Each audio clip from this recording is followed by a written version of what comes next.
nang pinirmahan ang Memorandum of Agreement para sa pagpapalabas sa telebisyon ng sikat na nobela sa comics na Gagambino. Pinangunahan ito ni GMA Chairman, President and CEO Attorney Felipe Gozon at Senior Vice President for Entertainment TV, Wilma Galvante.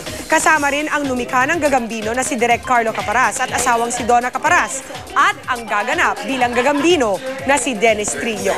Tiwala ang GMA executives na isa na naman ito sa mga aabangan ng mga manonood. Ayon naman kay Direk Carlo, magiging maaksyon ang mga eksena.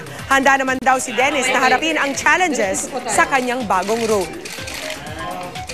Since the very beginning, lahat ng ating pinapalabas na gawa ni Carlo ay nag-rate ng napakataas. Sa akin palagay, hindi naman siguro magbabago. Mabigat to para sa kanya, pero alam po kaya niya. Kaya niya. Ayaw kaya?